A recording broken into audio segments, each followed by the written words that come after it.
Hi Vlogalog, how are you guys doing? I survived midterms week, so I guess that's kind of an improvement for my state, though, my state from last week, but we'll see about that in a couple of weeks. I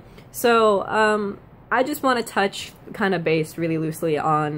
updating some stuff from what I said about the flu vaccine last week. I'll put in some sources from some stuff that I did look up and found out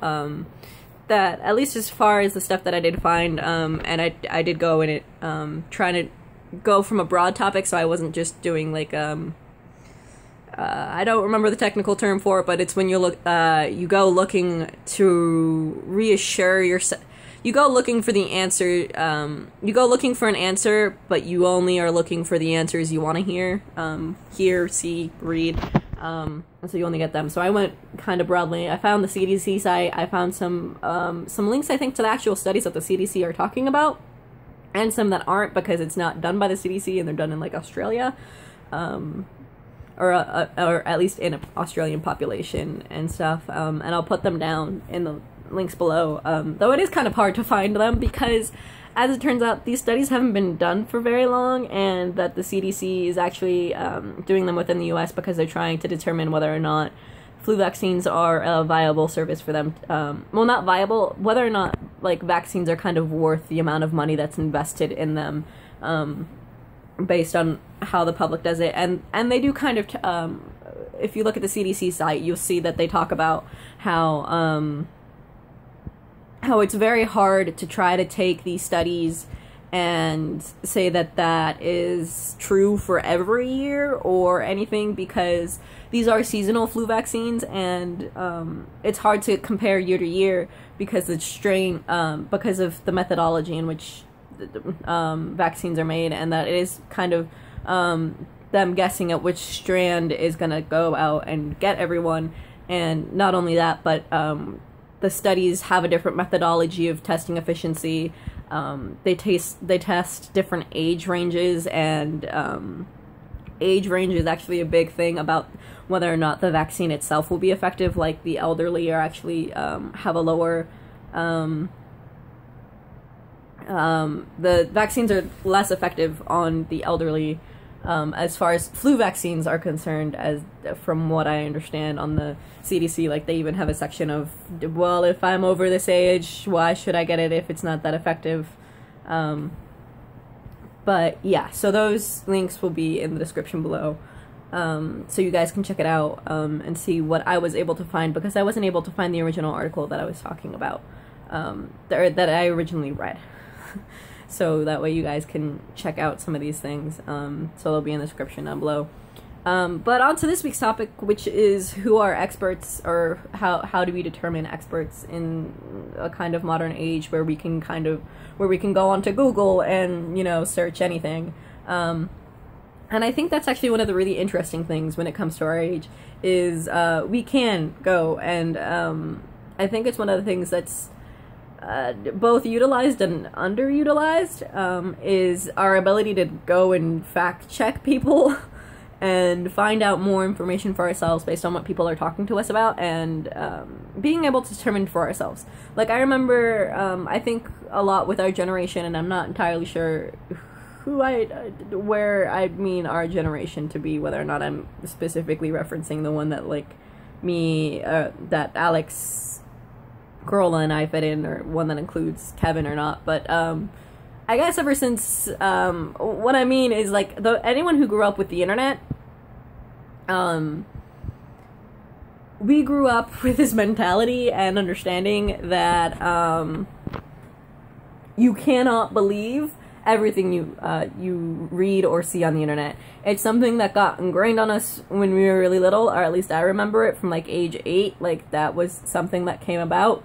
was you can't believe everything you read or see on the internet. And it just kind of gets hammered into us over and over again. And even, like,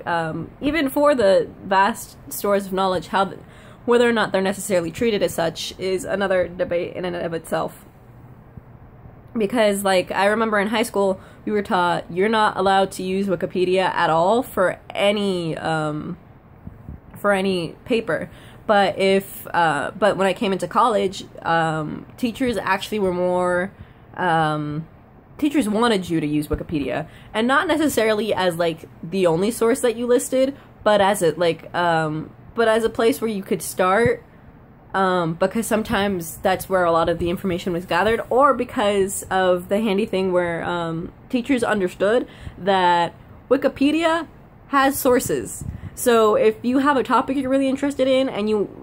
it's kind of hard for you to get into, you can look into the wiki page and get a better understanding of it. And then you can go look down at the sources and look at where the Wikipedia page is cited from. And from there, kind of build off your paper. And that's kind of how a lot of my teachers treated it, is use Wikipedia, because it might help you understand something that might be confusing you in one of the things you're reading, or about the topic in general that you're invested in. And if it doesn't do that, it at least gives you sources. Or if you do understand it really well and you're just looking for like things to use to cite, it gives you sources. And for some of them, it gives you like a lot of sources, whether and most of them tend to be reliable, like their .orgs or .govs, or their physical books that you might be able to find in your library, or find in or articles that you can find links to through your school library and stuff. Or find some way to get access to, because if you click on the link, sometimes they just take you directly to a publicly available article. So, you know, it's that that we grew up with, and, you know, the way it's kind of changing, and how we're starting to see how we've constantly been seeing the pros and cons of having this information at our fingertips, because it can lead to a lot of problems, because you can start to go down that rabbit hole of looking into searching for something and looking for the answers that you want instead of the answers that are factual, I guess. And so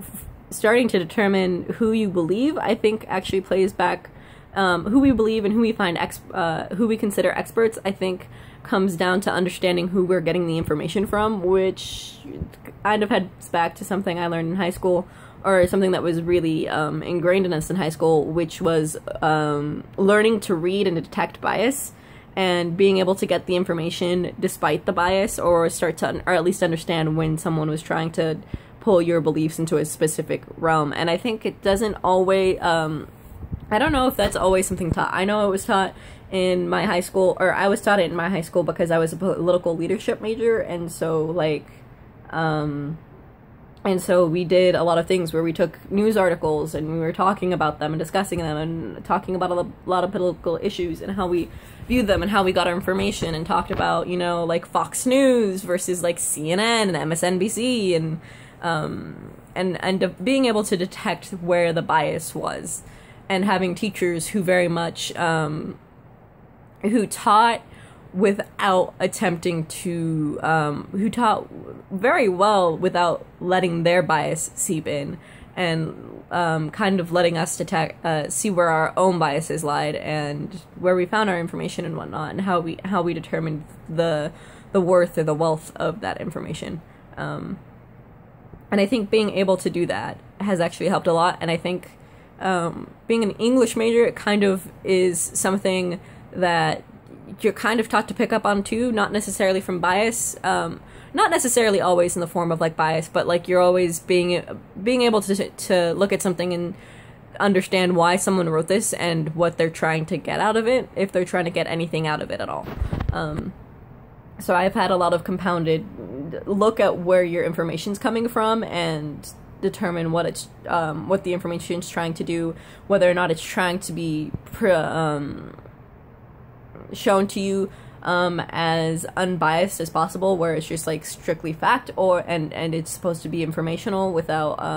leading you one way or another, or if someone's trying to use the information that they found and have to get you to believe something in a certain way. So yeah, that's kind of an interesting thing, and where I'm gonna talk about and all I'm gonna say on experts, because this video is getting long and there are a lot of things still left to do for midterm week. So I will see you all next week. Bye, Vlogalog.